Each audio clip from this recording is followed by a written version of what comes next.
Hello সোনাজানরা, কেমন আছো? আশা করি তোমরা সবাই ভালো আছো। মাসখানিক হয়ে গেল, এখনো ভিডিও দিইনি। একটু কষ্ট, একটু উৎসাহ কম পাইছি, কারণ আমার সোনাজানরা আমার ভিডিওতে একটু লাইক দেয় না, কমেন্টস করে না। কমেন্টস না করলে কেমনে বুঝবো যে তোমরা আমার ভিডিও পছন্দ করো বলো তো? আর মাঝখানে গলার ভয়েসও খুব খারাপ হয়ে গেছিল, তো দিতে পারতেছিলাম না আর কি। তো আশা করি আমি দিব। আর তোমরা ভিউজ বাড়াও, লাইক দাও, কমেন্ট করো, কেমন হয়েছে বলো, তাহলে একটু উৎসাহ পাবো আর তাদের ভিডিও দেওয়ার আরো মন চাবে আর কি। তো আমার শোনা জানরা, আমি আর বেশি কথা বলবো না, তো শুরু করতে যাচ্ছি। তোর নেশা পার্ট 10। রাত পেরিয়ে সকাল, তে এখনো ঘুম থেকে এখনো ওঠেনি। জেকে তের আগে ঘুম থেকে ওঠে, আর জেকে ঘুম থেকে উঠে ফ্রেশ হয়ে যায় তের রুমে। যেই দেখে তে এখনো ঘুম, জাঙ্কুক কি জানি একটা ভেবে থেকে বেড থেকে পালিয়ে দেয়। আর তে তো ব্যথায় কাতর। এটা অ্যাকচুয়ালি এর কাছে কোনো নতুন না, এটা তের সাথে আগে করা হয়েছে। আর জেকে জানে যত কিছুই করুক, যত অত্যাচারই করুক, তে সবসময় জেকের সাথে থাকবে। তো জেকে সবসময় এটা কে কোনো তোয়াক্কা করে না। আর এরকম ভাবতে ভাবতেই জেকে খেয়াল করলো তের পায়ে পুরা ব্লাড হয়ে আছে। তো তের পায়ে পুরা ব্লাড নোটিস করে জেকে তেকে কিছু একটা বলতে যাবে, এর আগে তে চলে যায় ডাইনিং টেবিলে। তে খাবার দিচ্ছিল জাঙ্কুককে, আর জাঙ্কুক কিছুই বলছিল না তেকে। তের মতো খাবার দিয়ে জাঙ্কুকের সাথে দাঁড়িয়েছিল, আর জাঙ্কুক খাবার খাচ্ছিল। তারপরে জাঙ্কুক কিছু একটা বলতে যাবে, তখনই তে বলে,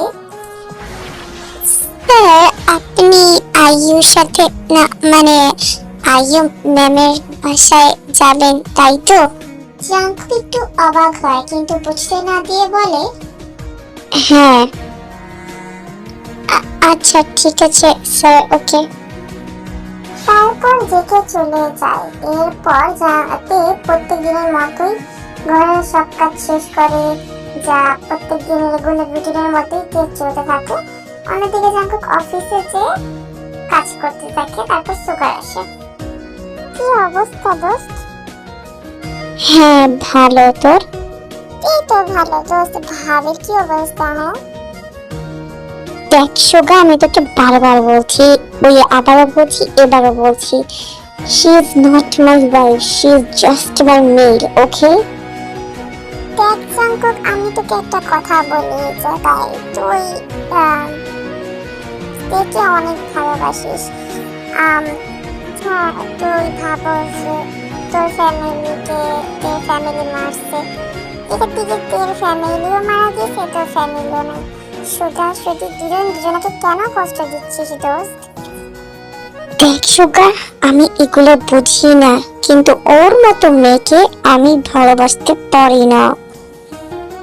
জানি না তুই বুঝবি কি না, না বোঝার বাহানা করিস কি, আমি কিছুই বুঝি না। কিন্তু তুই তেকে যথেষ্ট কষ্ট দিছিস, এমন না হয় যাতে তুই তেকে হারিয়ে ফেলিস। যাকে বাদ দে তো সুগার। আচ্ছা, তোকে দিয়ে কি বাসা করা যায়? তো পরশু আমার বিয়ে, তুই তো আসছিস তাই না? আর পারলে তোকে একটু সুযোগ দে। কালকে রাতের পর জানি কি জানি হয়, কে জানে।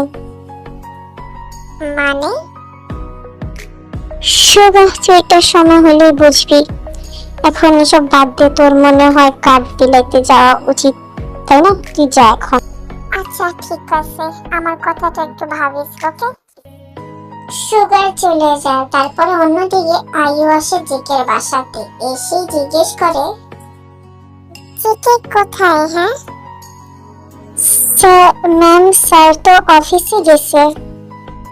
শোন, কিছুদিন পর আমি জেকের ওয়াইফ হব, বুঝছিস? দেখিস কি হয়। হ্যাঁ ম্যাম, স্যার বলেছে। আয়ু কিছু বলতেই যাবে, এর আগে জাঙ্কুক চলে আসে। জাঙ্কুক আয়ুকে বলে, কি আয়ু বেবি, তুমি এখানে? জেকে, কিছুদিন পর আমি তোমার হবু বউ হব, আর তোমার কোনো বড়জি দেখছি না আমি। জেকে কিছুটা গমশুদা লাগে, তারপরে আইও জেকে দিকে তাকিয়ে আবার বলে, জান কালকে আমাদের বাসায় গেলে তোমার কিছু মনে নেই নাকি, ভুলে গেলে?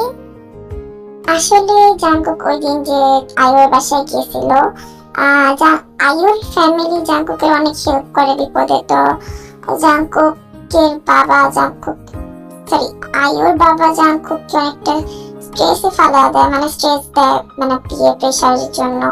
তো কিছুটা কনফেস করে আর কি, তোমার প্রেশারাইজ করে জাঙ্কুকে। তো জাঙ্কুক না পেরে আর কি হ্যাঁ বলে ফেলে। জাঙ্কুকের মনে পড়তে কিছু একটা ভাবে আর তের দিকে তাকায়, আর তের দিকে তাকিয়ে আয়ুর দিকে তাকায়, আর জাঙ্কুক বলে, আয়ু তুমি কালকে আসো, আজকে একটু যাও, আমার অনেক কাজ আছে বেবি। Okay baby. আয়ু চলে যায়। জাঙ্কুক যেই না চলে যেতে নেবে নিজের রুমের দিকে, তখনই জাঙ্কুকের রাস্তা ধরে।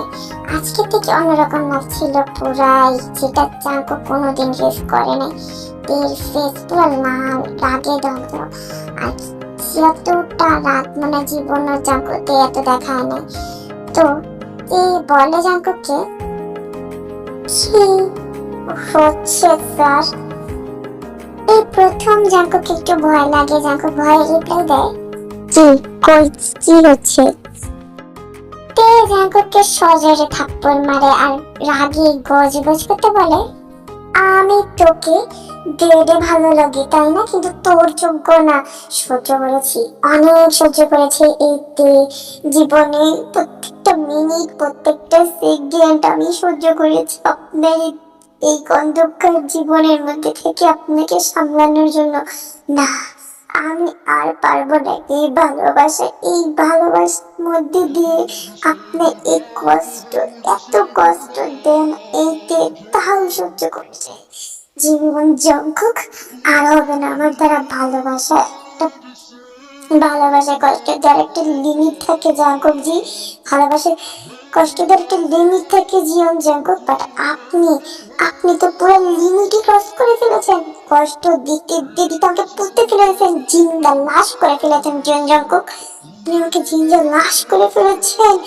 আপনার সাথে আর থাকা আমার সম্ভব না জীবন জাঙ্কুক, আর থাকা সম্ভব না। জাঙ্কুক রাগে প্লাস ভয়ে বলে, কি বলতে চাস তুই? হ্যাঁ জীবন জাঙ্কুক, আপনি ঠিক শুনেছেন। আমি আর আপনার মতো মাদার চোদ মারানির সাথে চলতে পারবো না। আপনার মতো সাথে চলা অসম্ভব। আপনার সাথে চলা মানে আমার লাইফটাকে নষ্ট করে দেওয়া। আমি এখান থেকে চলে যাব। জীবনে তো লাইফ নষ্ট করেই ফেলেছি, আর থেকে কি লাভ আপনার সাথে? এখন তো জাঙ্কুকের বুকে চিৎ মারে, পুরা বুকে যে লাগে। কারণ আজকে তো জাঙ্কুকের রাগও থেকে কিছু করতে পারছে না। আগে যে মেয়ে জাঙ্কুকের এক রাগে চুপ হয়ে যেত, সেই মেয়ে আজ একদম প্রতিবাদী হয়ে গেছে। সেই মেয়ের পরিবর্তন জাঙ্কুক আর নিতেই পারছে না। জাঙ্কুক ভাবছে আজকে তো সে তার ভালোবাসার মানুষটাকে মনে হয় হারিয়ে ফেলবে। আর অবশ্যই হারাবে না। কেন? এত অত্যাচার, এত কিছুর পরতে ছিল কেন ছিল? কারণ তার ভালোবাসার মানুষটাকে ভেবেছিল অন্তত তার ভালোবাসার মানুষটা যতই কষ্ট দেখ তার সাথে তো থাকবে, অন্য মেয়ের সাথে না। আসলে আমরা মেয়েরা অনেক কিছু করতে পারি। ভালোবাসার মানুষকে যেমন পাগলের মতো ভালোবাসতে পারি, আর ভালোবাসার মানুষকে না ছাড়তে পারি একটা নারীর জন্য, স্বাভাবিক। আসলে এটা সত্যি কথা। একটা পুরুষ ভালোবাসার মানুষের এফোর্ট দিয়া আরেকটা নারীর কাছে অ্যাট্রাকটিভ হতে পারে না। সব পুরুষের ক্ষেত্রে আমি বলবো না, কিছু কিছু পুরুষের ক্ষেত্রে বলবো যে একটা নারীর প্রতি অ্যাট্রাকটিভ হয়ে আরেকটা নারীর প্রতি চলে যেতে পারে।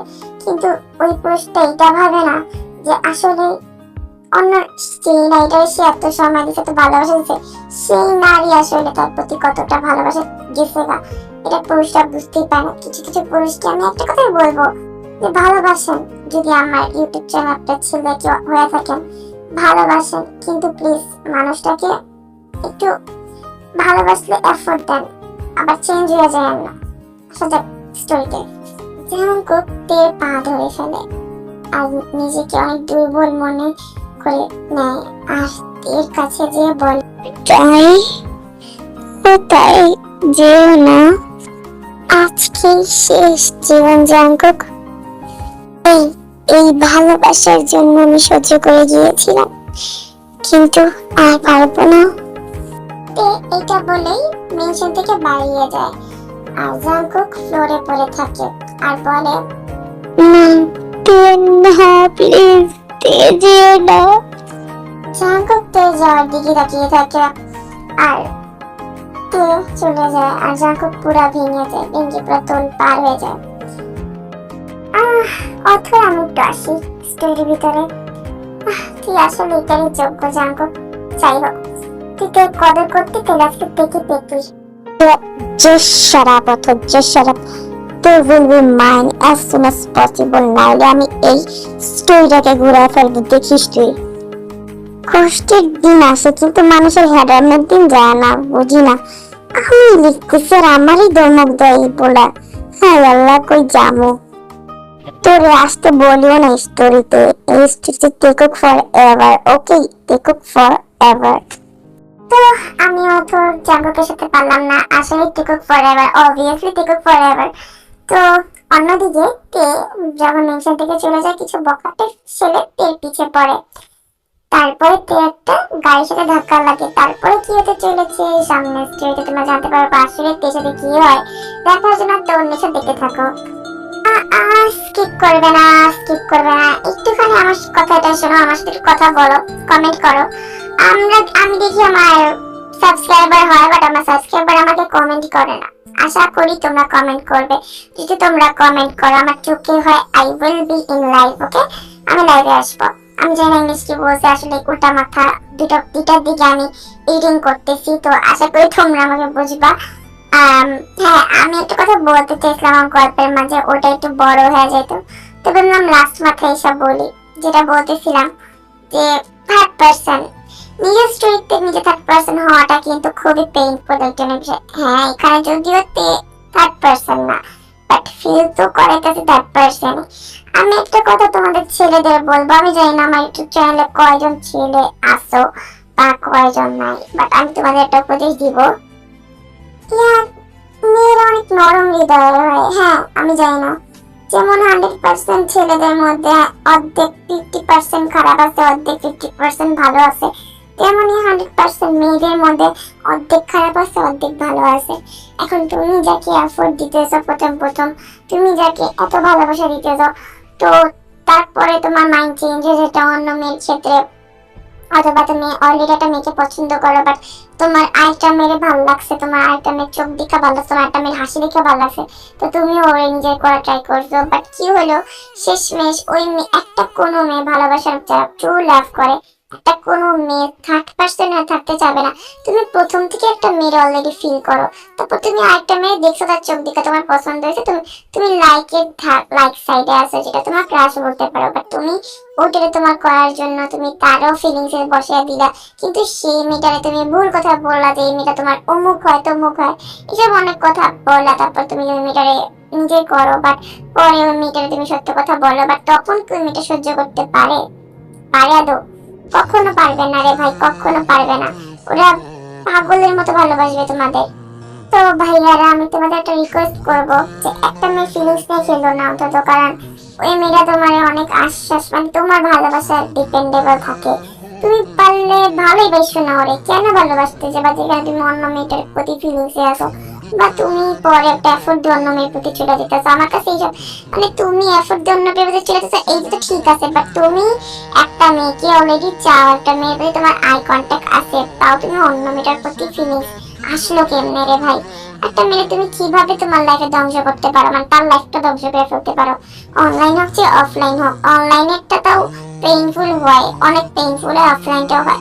আজকে আমি এই কথাটা বললাম কারণ আই ডোন্ট নো, আমার কেন জানি বলতে মন চাইলো। কিছু কিছু ছেলেরা আছে যারা বেশি করে, আর কি বলবো, মানে তারা এফোর্ট দিবে, আবার পরে বলবে জান আমি অমুক একটা মেয়েকে পছন্দ করি, আর তোমার প্রতি আমার ক্রাশ এসে পড়ছে। এইসব ছেলেরা আমি বলবো মাদার ফাকার, আর কিচ্ছু না। যাই হোক, আমার ভিডিও যদি আমার হিটার্সটা লেখা থাকে, I really don't fucking care. যাই হোক, তো আমি বলবো যে আমার কথা যদি খারাপ লাগে আমার কিছু করার নেই, বাট এটা যুক্তিসঙ্গত কথা। আশা করি তোমরা বুঝবা। আল্লাহ হাফেজ। ভিডিও ভালো লাগলে কমেন্ট করো। Bye bye.